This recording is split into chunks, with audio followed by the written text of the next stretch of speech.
এই বিগত 16 বছরে তাদের একটি শব্দ পাওয়া যায়নি। তারা শুধুমাত্র তেল দিয়ে তোষামত করে সুবিধা পাওয়ার জন্য ক্ষমতাসীন স্বৈরাচার সরকারের সঙ্গ দিয়েছে। আজকে তারা আবার তাদের রূপটি গিরগিটির মতো পরিবর্তন করেছে। পরিবর্তন করে যখন এত বড় একটি আন্দোলন ছাত্র জনতার নেতৃত্ব হলো, দেশে নতুন করে একটি রিফরমেশন হওয়া শুরু করলো, ওই মুহূর্তে তারা এসে সকলে রাস্তায় নামছে অনেক অন্যায় দাবি নিয়ে। আমি দেখেছি অনেকে নেমেছে অনেক অযৌক্তিক দাবি নিয়ে। আমি স্টুডেন্টদেরকে প্রশ্ন করতে চাই, আসলে আমি ধরে নিচ্ছি কোন স্টুডেন্ট যদি আমার কাছে দাবি করতো যে ভাই বোনরা আমাদের আহত হয়েছে, তাদের পরীক্ষা বাদ দিয়ে কি ব্যবস্থা নেওয়া যায়, যৌক্তিক। আমি ধরে নিচ্ছি তাদের প্রস্তুতির বাইরে তারা অনেকদিন ছিল, মেন্টাল জায়গাটিতে ওই স্টেবিলিটি নেই। তাহলে তারা এমন হতে পারতো, সময় চাইতে পারতো, এমন হইতে পারতো যে মার্কস কম চাইতে পারতো, কোনো কিছু না করে তারা পরীক্ষা বাতিল চায়। আমি বিশ্বাস করি যারা স্টুডেন্ট মেধার যোগ্যতার বিশ্বাস করে তারা এই দাবিটি করতেই পারে না। তারা অন্য আমাদেরকে যৌক্তিক কিছু অপশন দেখাতে পারে, কিন্তু যারা ওখানে গিয়েছে আসলে তারা কোনোদিন সুস্থ একটি প্রতিযোগিতা কিংবা মেধার যে মূল্যায়ন এটিকে প্রতিনিধিত্ব করে না। এই জায়গা থেকে আজকে যে ডিসিশনটি এসেছে, এটি আমাদের জায়গা থেকে মনে হয়েছে এটি একটি যৌক্তিক ডিসিশন নয়। এরকম করে প্রত্যেকটি সেক্টরে আমরা দেখছি যে তারা আজকে হুজুগে বাঙালির মতো রাস্তায় নামছে বিভিন্ন জায়গায়। এগুলো করে আলটিমেটলি আপনার স্টেবল একটি অবস্থা আসবে কিনা? আপনি এতদিন ধরে যে ক্ষতটি তৈরি করেছেন, সেই ক্ষতটি আপনি চাচ্ছেন আজকেই পূরণ হয়ে যাক। আমি অবাক হচ্ছি, মানুষজন আজকে দাবি করছে গ্রেড 1-এর একজন সচিব যেমন তার পদত্যাগটি প্রয়োজন, তারা চাচ্ছে গ্রেড 20-তে যে একজন রয়েছে কর্মচারী তাকেও আজকে একসাথে নামিয়ে দিন। মানে তারা পুরো একটি সিস্টেমকে মনে করছে যে 7 দিনে আপনি নামিয়ে দিবেন, সংশোধন করে দিবেন। এটি তো কোনোদিন হতে পারে না। মানে একজন সরকার তার জায়গা থেকে যেটি করবে, যে মাথাতে প্রথমে হাত দিবে দুর্নীতিগ্রস্ত যে মাথাটি, তাকে সরিয়ে এরপরে চেইন অফ কমান্ড অনুযায়ী ধীরে ধীরে পরের স্টেপগুলোতে ব্যবস্থা নেওয়া হবে। এটি তো একটি সময়ের বিষয়। সেই জায়গাতে আমার মনে হচ্ছে যে আমরা কিছু সুবিধাবাজ গোষ্ঠী তৈরি হয়েছি এই মুহূর্তে পুরো বাংলাদেশে, যারা শুধু ব্যক্তি স্বার্থটি বুঝি। দেশের কথা আমরা এখনো চিন্তা করছি না, পূর্বেও করিনি, ভবিষ্যতেও করব না। এই মানুষগুলো দেশকে সময় না দিয়ে, অন্তর্বর্তীকালীন সরকার বা রাষ্ট্রকে সময় না দিয়ে তাদের ব্যক্তিগত সুবিধার জন্য রাস্তায় নেমে পড়েছে এবং এই অস্থিতিশীল পরিবেশটিকে স্থিতিশীল হতে দিচ্ছে না। আমরা হাইকোর্ট পর্যন্ত ঘেরাও করা হয়েছে আমাদের পক্ষ থেকে। রিজনটি ছিল ওই পদটিতে যে মানুষটি বসেছিল তিনি স্বৈরাচারের মদতপুষ্ট এমন একজন ব্যক্তি যিনি রাষ্ট্রের অনেক বড় একটি ক্ষতি করে ফেলতে পারেন, যিনি অন্তর্বর্তীকালীন সরকারের সবচেয়ে বড় একটি বাধা হয়ে দাঁড়াতে পারেন, যিনি আমাদের এই রাষ্ট্র কাঠামোকে কিংবা পাল্টা অভ্যুত্থানের মাধ্যমে একটি অস্থিতিশীল পরিবেশ তৈরির জন্য তিনি ওইখানে ভূমিকা রাখতে পারেন। সেই জায়গা থেকে আমরা সেটিতে গিয়েছি। কিন্তু এখন যেটি হচ্ছে, আপনার জায়গা থেকে যদি আপনি দেখেন, সেটি হচ্ছে যে ব্যক্তিগত দাবির জন্য, অল্প কিছু মানুষের জন্য দাবির জন্য তারা পুরো একটি ইনস্টিটিউশনকে অবরুদ্ধ করে ফেলছে। আপনি বলুন, গতকালকে আমি দেখছি সচিবালয়ের প্রত্যেকটি গেটকে অবরুদ্ধ করে দেওয়া হয়েছে। ছোট্ট কিছু দাবি, তাও একদম যে দাবিগুলো আসলে সচিবালয়ের সরাসরি হাতে নেই, ওই দাবিগুলো নির্দিষ্ট একটি অফিসে ডিল করতে পারে। সেই জায়গা থেকে আপনি আমাদেরকে কখনো দেখেছেন আমরা পুরো সচিবালয়কে ডিল করেছি? আপনি সচিবালয়কে পুরো অবরুদ্ধ করা মানে রাষ্ট্র কাঠামোকে অবরুদ্ধ করা। সেটি যখন আপনি করেন আপনার ছোটখাটো কিছু দাবির জন্য, তাহলে অবশ্যই আপনি এটি চাপ প্রয়োগ করে, বল প্রয়োগ করে আপনার অনেক যৌক্তিক বা অযৌক্তিক দাবি রয়েছে যেগুলো বিবেচনার বিষয়। আপনি সিঙ্গেল একটি স্টেক হোল্ডার, আপনার এক পক্ষের কথা শুনেন তো কোনোদিন এরকম একটি দাবিকে মেনে নেওয়া কখনোই প্রাসঙ্গিক নয়। সেই জায়গা থেকে তারা যেটি করছে, যে ওয়েতে করছে, এই ওয়েটা সঠিক নয়।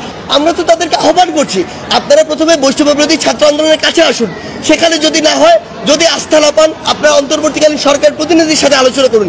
কিছুই না করে যখন আপনি রাজপথে নামছেন, রাষ্ট্রের বিভিন্ন অঙ্গ সংগঠনকে অবরুদ্ধ করছেন, কিংবা আপনি লং মার্চে যাচ্ছেন, এই উদ্দেশ্যকে আমরা কখনোই ভালোভাবে দেখি। আমরা বিভিন্ন জায়গায় সোশ্যাল মিডিয়ায় দেখছি বিভিন্ন গ্রুপ বিভিন্ন জায়গায় লং মার্চ দিচ্ছে। আপনারা বলুন, আমরা আমাদের যে লং মার্চটি দিয়েছিলাম এটি আমরা কবে দিয়েছিলাম?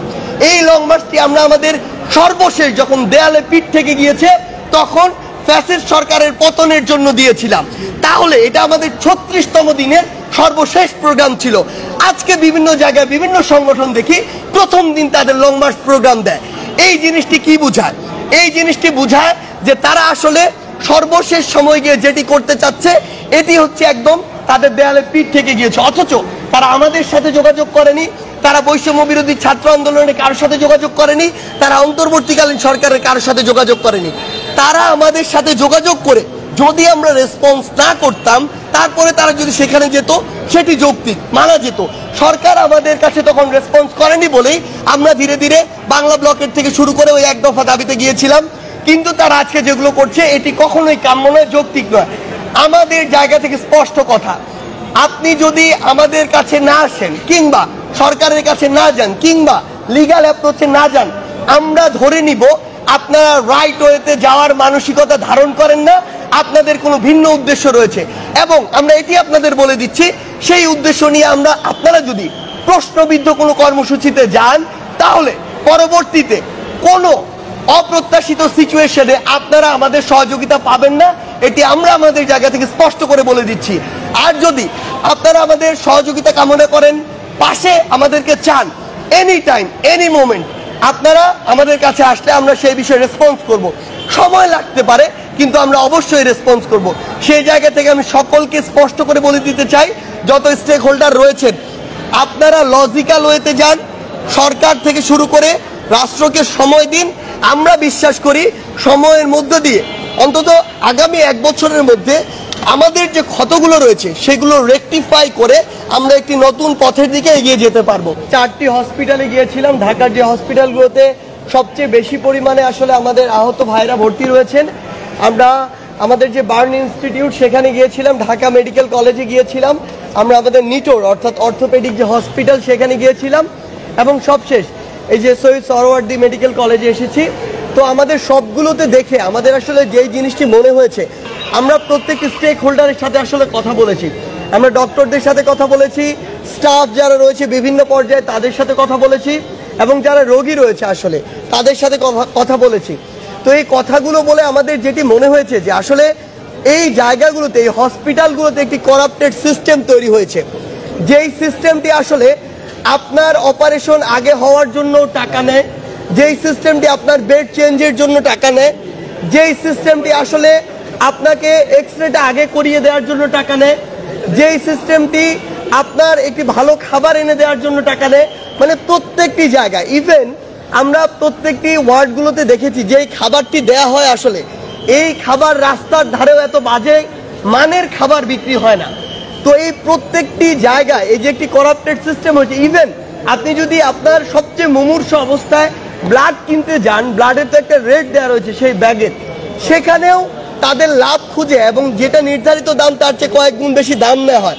অর্থাৎ একজন মুমূর্ষ ভাই বোনকে পুঁজি করে, ওই একটি দুর্দশাগ্রস্ত অবস্থাকে পুঁজি করে যখন তারা এই এত বড় একটি ব্যবসা করে, মানুষ একটি জায়গায় রয়েছে, ঠিক আছে তিনি একটি লিমিট পর্যন্ত লাভ করতে পারেন, কিন্তু এটা আসলে ব্যবসাটা এমন পর্যায়ে চলে গিয়েছে যেটা চুরি ডাকাতির পর্যায়ে চলে গিয়েছে।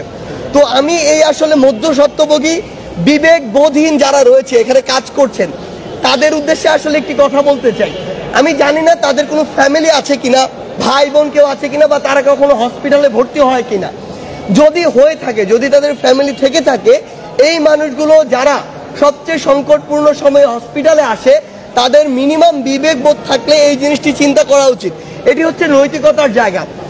আমার মনে হয় এই যে প্রশাসনে যারা রয়েছে তাদের আসলে এখন সময় এসেছে স্ট্রিক্ট হওয়ার, দলাদলি না দেখে কেউ যদি এগুলোর সাথে জড়িত থাকে, ইভেন তারা ওষুধ বিক্রি করে, পেশেন্টকে দিয়ে বাইরে থেকে ওষুধ কিনিয়ে এনে সেগুলো নিজের কাছে রেখে দেয়, পরে বিক্রি করে। হসপিটালে ওষুধ থাকলে ওষুধ দেয় না, দিয়েছে এটা বলে তাদের কাছে রেখে দেয়, বাইরে বিক্রি করে। এই যে বিজনেসের উপরে বিজনেস, এই জায়গাগুলোতে প্রশাসন থেকে শুরু করে সকলের বিশেষভাবে এখানে তদারকির প্রয়োজন, জবাবদিহিতার প্রয়োজন, এবং কেউ যদি এগুলোর সাথে জড়িত থাকে সরাসরি তাকে বিভিন্ন মেয়াদে কিংবা পূর্ণভাবে বরখাস্ত করা প্রয়োজন। স্ট্রিক্টলি যদি এই জিনিসটি না করা হয়, না করার যে চর্চা, এটার কারণে এই ধারাটি স্ট্যাবলিশ হয়ে গিয়েছে। সো এখানে এখন সরাসরি তাদের জায়গা থেকে ইমপ্লিমেন্টেশন লাগবে এই জায়গাগুলোতে।